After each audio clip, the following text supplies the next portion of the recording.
Hello and welcome to the Ireland on the Fly podcast about the people and places of fly fishing in Ireland. It's only a few days to Christmas, and if you're looking back on the year that was or looking ahead to the season to come, we've put together a special second volume of our most memorable Fish on the Fly series. So sit back, listen and enjoy as some of our guests from the past year bring us on a journey across lakes, rivers and oceans to tell us the story of the fish that means so much to them. And first, let's hear from Mark Wormold, Cambridge academic and author of The Catch, fishing for Ted Hughes, who told us about a 3-pound trout from Loch Arrow. Having thought a lot about this, it could have been that salmon on the Ballynahinch. Actually, it was the 3-pound Loch Arrow trout that I caught in quite a gale, but having seen it rise and managed to intercept it, and that follows Roderick Murphy, who's a great man, bellowing at me for being an incompetent academic idiot, but not being able to cast in the right direction. And I got it right. And this 3-pounder fought wonderfully. Yeah. And the strength of the fish and then the beauty of it, that's probably the one that I will, because it expresses the wonder of the mayfly, the great delight of my friendship with the Murphys, and just the beauty of the place, as well as the all fish into one. Yeah. And for me, that's why I recommend reading your book and also reading Ted Hughes's poems. Is that I think, and Tom as well, we find it so hard maybe to put into words what fishing means to us, what it means being on the river, and that's why we love, reading books about it. But the words that Ted Hughes is able to put together in terms of the poems, I think there's nothing better for that. So it's completely. It's just a great, and maybe if you introduce people that they don't get fishing or why we go fishing, maybe show them a few of Ted's poems and they might get that sense of what it is that, makes you want to do it so much. There is this direct connection with something deep. And it also teaches you how to deal with loss, it seems to me. And frankly, if you drive a long way to fish, particularly if you're a bloke, an English bloke who is kind of emotionally reticent, and I've had this with my sons, but I think Ted and Nick Hughes had it. Driving a long way, side by side in the driver's and passenger seat, without having to make eye contact, you talk about things that within that space that you probably don't in other ways too. There's so much to it, but that's meant a lot to me too, as a father and as a son myself. Next up, we have Ronan Collins, and he told us about his most memorable fish when we talked to him about a lifetime of curiosity and learning while fishing throughout the world. The one that stuck out was on the Bandon because I just started salmon fishing. I'd spent a week with Brian Healy up in Delphi in the west of Ireland, with Brian really teaching me expertly and encouraging me and telling me for the umpteenth time, that cast deserves a fish. I heard that once more. I was going to wrap the rod around him. Sorry, Brian. But anyway, he eventually felt sorry for me. I think he took me down to the falls in Erif and he dangled a fly over and we caught a salmon. And poor Brian then had to scale down the rock to bring it in, which I felt sorry about. But he'd been teaching me so much during the week when I was on my own down in David Lamb's waters in Kilcolman and Bandon. And I went down, it was a sunny day, and I thought, God, this is probably going to be hopeless. But I just fresh after the education. So I remember Brian telling me, if there's a sunny day, wait for a cloud. So I sat by the river, I waited for a cloud to come over. I thought I saw a fish. And I'd asked David Lamb what fly would he use, and he said, nothing more than a silver stoat. So I waited for the cloud to come over, cast where I thought I saw a fish because I wasn't good at spotting them, and bang, I caught it. And it was about a 4-pound grill spot. God, was I as proud as hell, having done it on my own, and followed everything Brian had taught me and David's fly. But I suppose after that, I was lucky enough to be in Scotland last year on the Spey in spring. And of course, there's something iconic about the Spey casting, Scotland, etc., etc. I suppose if you're going to get a hole in one, it's probably going to be up in St. Andrews. The salmon equivalent of that golfing would be probably to catch a spring salmon on the Spey.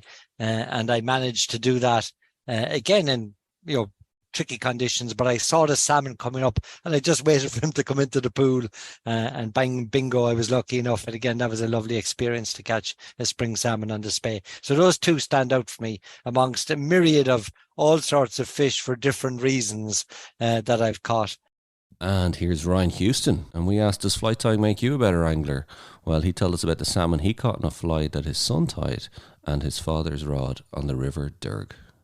I had to think about that, and there was a few came to mind. Like there's a salmon I caught in the River Tempo, which is a tribute to the Erne, and I caught it by mistake, but there hadn't been one seen essentially since the dam went up.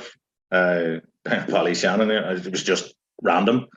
Caught it on a trout streamer, and then the first one that my son landed, I hooked and handed to him. But the one that is probably most memorable is my dad got me into fishing when I was young, but he died when I was young as well, and I was left with his rods.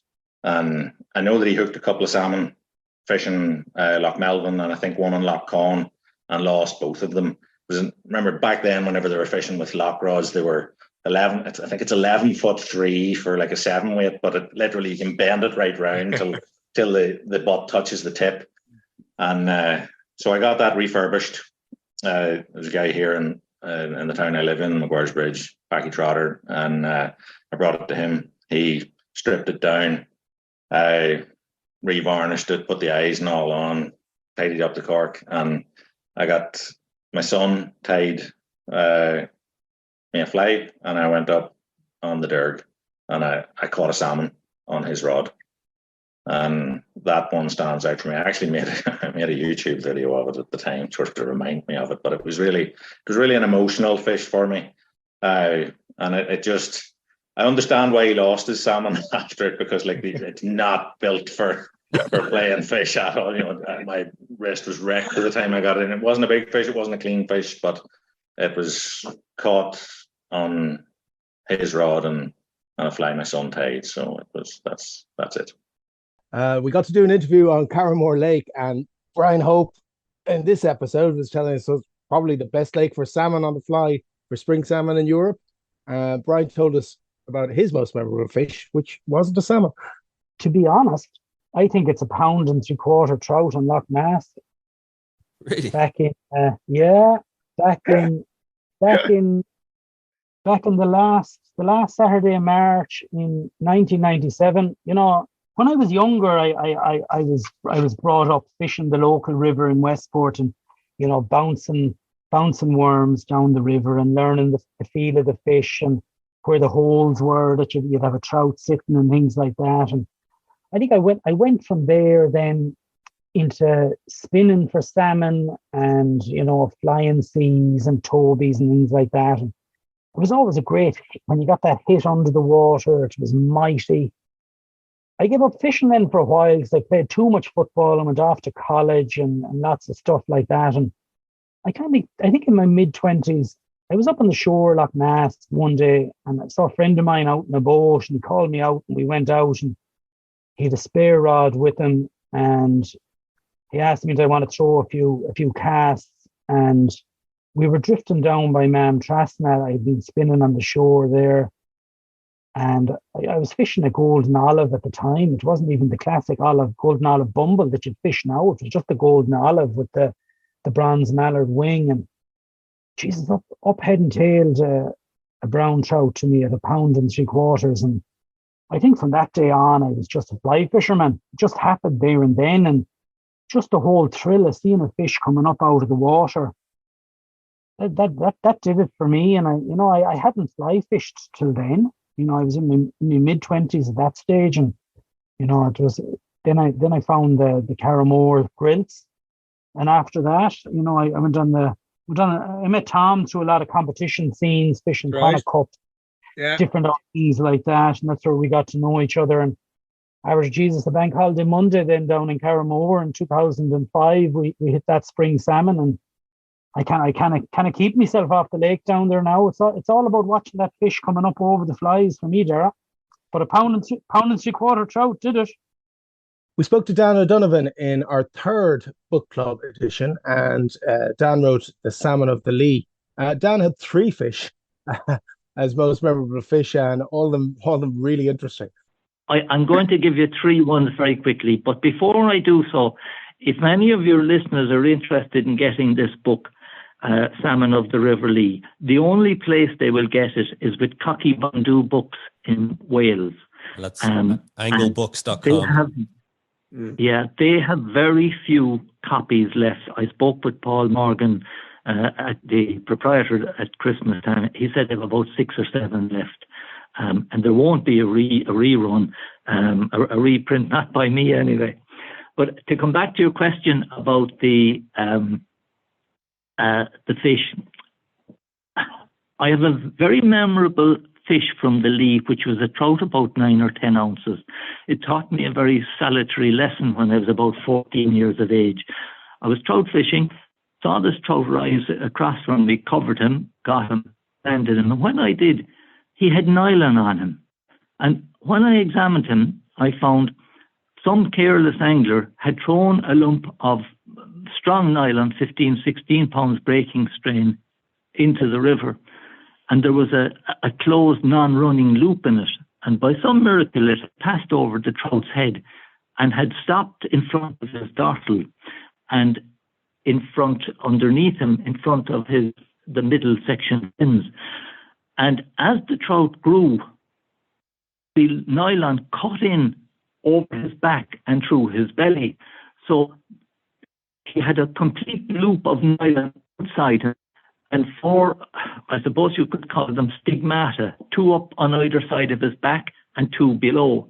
And he was doing perfectly well. I never forgot that lesson. It's worth passing on now, so no one would be tempted to leave nylon on the bank. And if you see someone else with nylon, pick the bloody thing up. The next rise I'll tell you about is the sea trout, the next fish.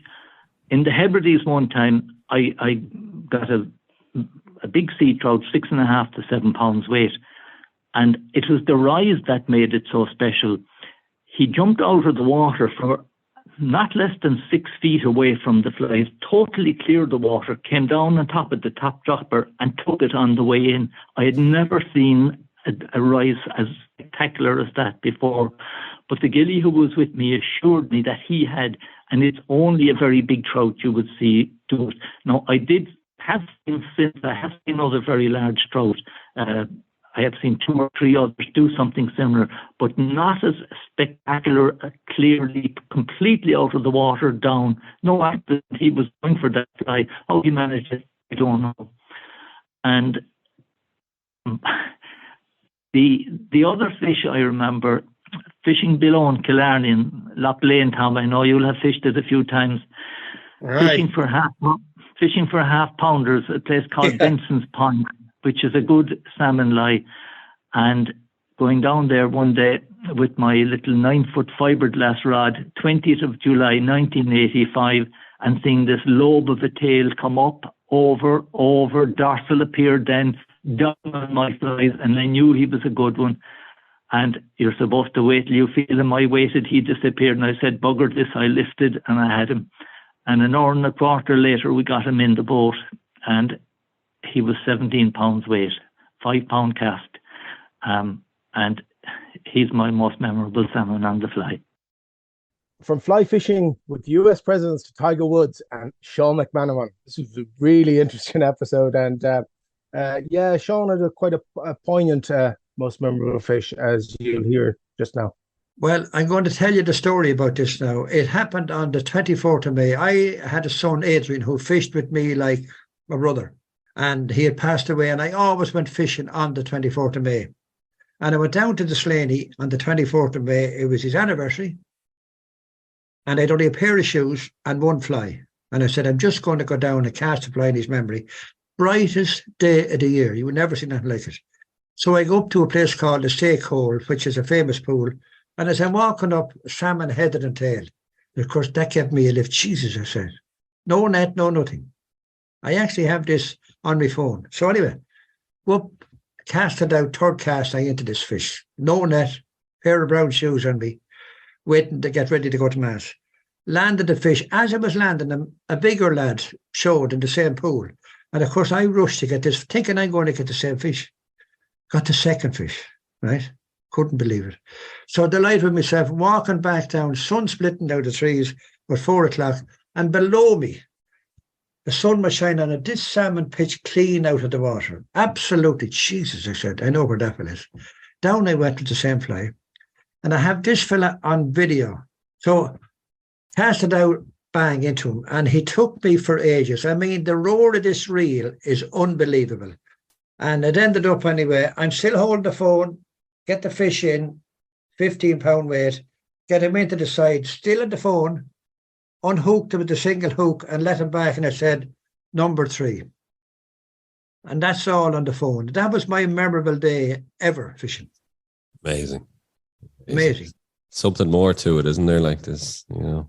Well, I mean, as I said to you starting off there, when you get that tug of the fish, and if I lost that, I'd give up fishing in the morning.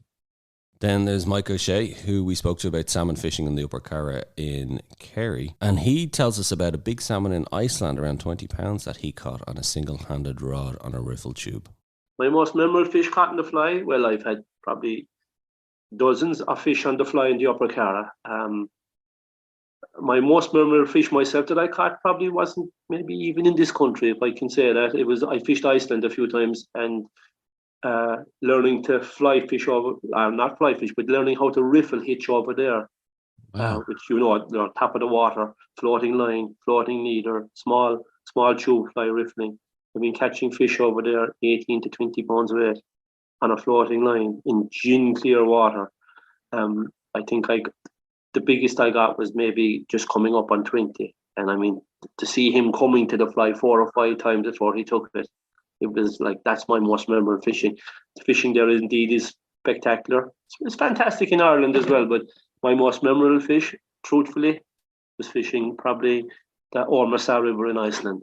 And that fish was close on 20 pounds. Yeah, it was good. But I've caught, I suppose, the beauty of being a salmon fisherman and being a salmon manager or working on a river constantly. I suppose I'm blessed that I can catch a fish.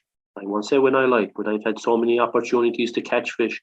But yeah, that's my most memorable fish that still stands out to me, was with a single hand rod close on 20 pounds. We spoke to Frankie McPhillips and how he was nearly lost in newspapers and not to the world of fly tying, which he ended up in. He told us his most memorable fish and how he listened to advice the evening before. I'd have to say, with one that I remember probably most would be my first salmon on the fly, and I'll tell you why it was caught, because it just involved both the not so much the fly, but how it was caught. And I caught the first salmon on the fly was caught on the Ray up in, it's called Spelt the Ray up in Falcara in North Donegal. And I used to go up there in the 80s, and I met a man up there. He was an Irish teacher from Navan called John Gallagher. He was John the Station, lived in Station House up at Falcara, and he kind of took me under his wing. He used to tie flies, and he was the first man I saw tying tube flies with the biro, the inside of a biro pen. You know, he used to tie basic tubes with badger and bit of red hair in it, and was brilliant up on the Rye, you know. But he told me one day, we were in the pub. John liked his pint of Guinness, and we were in the pub one day and one night, and he said, "Look," I'll go fishing tomorrow, and he said, "Look, it's given sunshine, but if there's a breeze, go out, you know." And this is what he said to me. He said to me, "If the salmon comes up at you," he said, "and doesn't take it, turns away," he said, don't throw your fly out again at it." He said, "Rest it, walk down, or go back a bit and wait for 5 minutes and come down again." Sure enough, went down to the Rye, one of the pools near the sea. Up came the fish to the Curry's red shrimp, and didn't take it. And I suppose if he hadn't said that to me, I'd have fired the fly right out again. But I waited, went back up, came back 5 minutes later, came down, up he come, took it again, and I caught him, you know. So that was a kind of a lesson, but it was also the first fish, and it was kind of memorable. So it was only about 3 pounds. After Frankie telling us of his most memorable fish, he then read for us a poem that he wrote himself. I've been a kind of writers group here as well, and it's called Fermanagh Writers, and we do things. And funny, sometimes when I'm out fishing, I look, I love that. Anybody out fishing now, if you go and fishing in Connemara, you know yourself, part of it fishing, of course, is your scenery and your surroundings. You know, you can't, but that's part of the fishing experience. You know, and if you're fishing in beautiful scenery or under lovely bridges, it's just all part of the day. You know, so like there's a lovely bridge up above Tempo here. It's called Tatton Weir Bridge. You know, so sometimes when I'm out fishing, I think about the people who fished here before. You know, maybe not so much even fly fished, but did all sorts of fishing from now till a couple of thousand years ago. So I recently wrote a poem, and I don't know if you'd mind me saying please it. Do. Please do. Please I'd do. love to hear Very it. short. Very short. Well, I give you a short blast of it. It's called Under Tatton Weir Bridge, which is an old bridge built by the famine relief in the 1847-48. Under Tatton Weir Bridge. I cast my fly under Tatton Weir Bridge, and as it floats back to me, overhead I hear a 40-tonner roar, charting pallets of best before the vast warehouses of plenty. I cast my fly under Tatton Weir Bridge, and as it floats back to me, I hear the sighs of famine men lift stone after cut stone, clacked into place to form the perfect arch. I wonder to stave the hunger. Did they ever take a rising trout in May, or grape the November salmon on his lie? I cast my fly under Tatton Weir Bridge, and as it floats back to me, I see you crouched in the long bank grass, flint spear by your side. No catch and release then for salmon, trout, or thirsty deer. River food brought back to Rather home beside the standing stones in the hills of Ballyrea and Toppet. As darkness falls under Tatton Weir Bridge, the little trout swim side by side. Hungry chicks squawk in the redwood nest. The heron begins his river glide. In our episode on the Salmon Summit, we spoke to Elvar Fridriksson from Iceland, but he told us about his most memorable fish, which was something rather large, 103 centimeters, and on a fly named after his daughter. So I was fishing the Big Laxá up north in Iceland, which is known as the sort of the river with the biggest salmon in Iceland. And I have fished it so many times and have not caught a thing. But then every now and then you have these really phenomenal days. And this was about a year after my daughter was born. And I love tying flies. So I tied this little size 12 double that I thought, if I catch a salmon on this, I'll name it after my daughter. And then I was fishing a pool called Holmava Stipla, easy name. And I'm fishing a size 10 Colburn Special. And this massive fish kind of rolls on the fly. And next cast, he does it again, but never touches it, right? And I tried a few more casts. And then I thought, you know what? I'll put on the new fly. And first cast, he nailed the fly. I mean, absolutely hammered it. And I don't know why, but normally you fish that river with a 14-foot 8-weight or something like that. But I was trying out my new 9.5-foot 7-weight that day. Oh no! Oh no! Right. And this fish just went across the entire river. And it's a huge river, and he was jumping on the other bank, and I was way in the backing. I couldn't do anything. And then down towards the tail of the pool, there's an island which splits the river in two. And he tried a couple of times to go down the other channel, and there's no way to chase it, and I just really pushed him as much as I could, and he always came back. But then he went down the channel on my side. So I had to run about 500 yards downriver, as fast as I could. And then about, I don't know, probably 25 minutes later or so, I got him into this little cove and was able to land the fish. And that was my biggest salmon. It was 103 centimeters, which is, I don't know, 6 pounds. Yeah. Nice.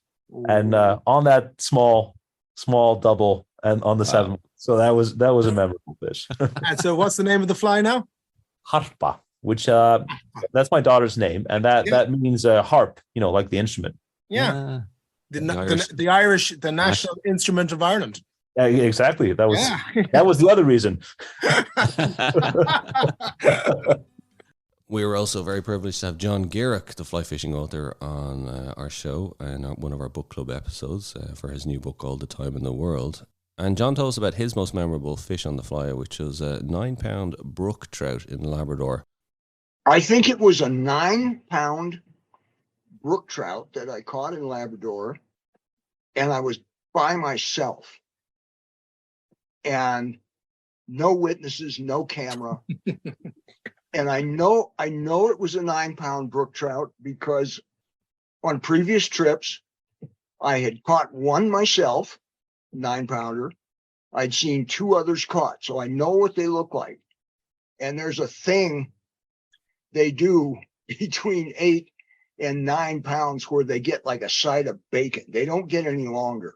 Yeah. But they get real deep. They look like a giant radioactive bluegill or something. They get really bizarre looking. And I caught this thing, and I thought, well, there you go. And I hiked down and met my friends down at the boat. And I thought, they're not going to ever believe me. So when they said, well, how'd you do? I said, well, I got a pretty nice one. And they said, how nice was it? I said, well, I don't know. I didn't have a scale, but it was pretty damn nice. And I was fishing at the time. I was fishing an old Leonard bamboo rod, and Jim Babb, who at the time was the editor of Gray Sporting Journal, he said, well, your rod is bent like an apostrophe. And I said, well, it's a pretty nice trout, guys. And I made them pry it out of me. And finally they forced me to guess. And I said, well, I could 8.5, maybe 9. And they went, wow, man. But I know if I just walked down there and said, I just caught a 9-pound trout, they just said, bullshit. So it wasn't the fish that was memorable. It was my diplomatic skills, I guess. Our thanks to all of our guests for joining us on the show throughout the year. It's been an absolute pleasure speaking to them all. To our listeners who listen, follow and get in touch to let us know what we're doing well or not so well, but always tell us how much they enjoy listening to the show. It's been a pleasure. So join us again in 2024 when we'll be bringing you more guests, more interviews, more insights, and maybe even a road trip or 2 along the way if we're lucky. So don't forget to rate, review, and follow the Ireland on the Fly podcast on Apple, Spotify, or wherever you get your podcasts from. Wishing you all a very happy Christmas, and myself and Tom will be back with another episode about the people and places of fly fishing in Ireland.